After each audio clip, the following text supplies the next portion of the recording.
Soutine, Book 4, Chapter 2, The Carcass of Beef, Part 2. They'd broken through the old brick wall in Castang's carriage house, a renovation underway. Soutine took full advantage of this, casting chickens in full plumage, pendant gray and gold and green against a jagged frame of darkness, squawking in the ecstasy of death. Talons, beaks, and wattles flamed and sputtered in a nightmare space of murder on his canvas. A still life series ran to game. The hair against the green slats of a shutter, the turkey on a cloth with golden apples. Soutine conveyed their excrements in color.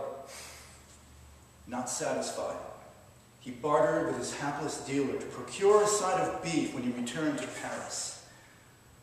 Butchers grappled with a battered carcass up the stairs, a brief comedic interlude at the apartment he'd been renting. To his hired men's relief, it made it through the door. The painter sent for Paulette once the butcher's boy had hung the cage of ribs. His motif was the Rembrandt at the Louvre, that bleeding carcass strung upon a rack across the room, a girl appearing at the door. But Kahn would come a little closer to his model, and he'd hurl himself at more extensive spans of canvas. Paulette arrived to find him in a world of meat, his palate fat with gristle, and his model dripping on the floor. She placed a pan to catch the blood. But Kahn, could this thing hang him overnight?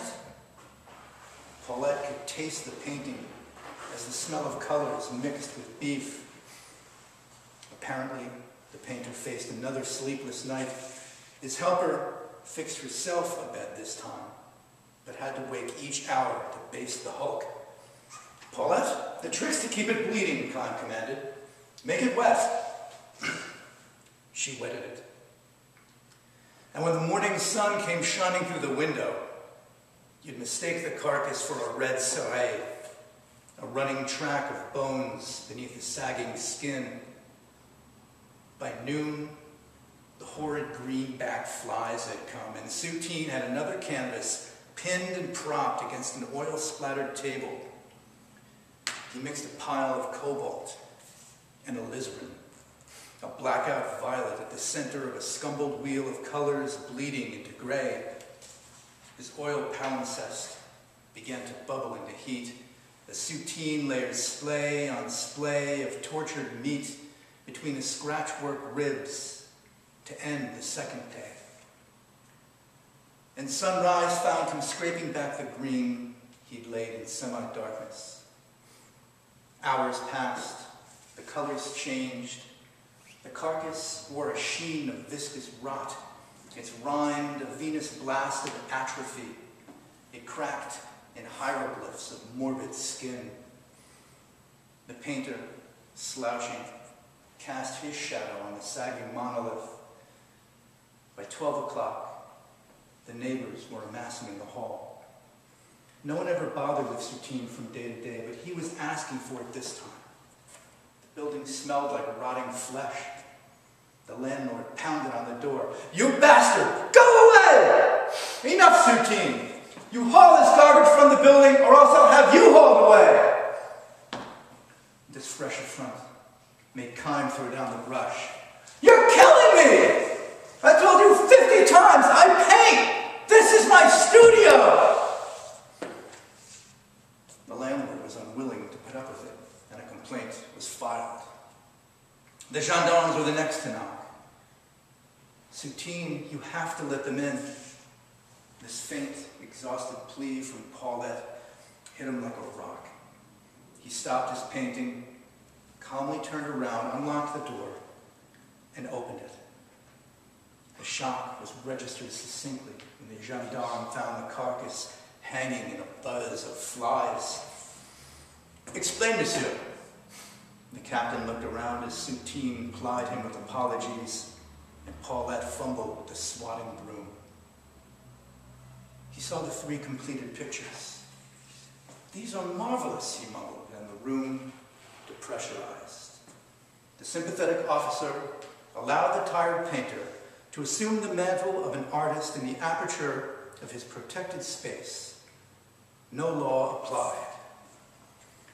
I agree you should continue here, monsieur, but how securely have you got this tied? He checked the knots and nodded in approval. Are you familiar with formaldehyde? He suggested opening a window. The removal of the body was postponed until the weekend, giving Soutine 3 more days. In all that time, Paulette would later swear her friend remained awake and working. They hardly spoke. Soutine, his shoulders hunched, would lean against a chair and load a brush and lunge. He broke 12 brushes in a day. 3 times he tried to eat, but eating made him choke. Paulette would pull the bowl away. Oh, Kime, you need to stop. I'll finish when it falls apart. It fell.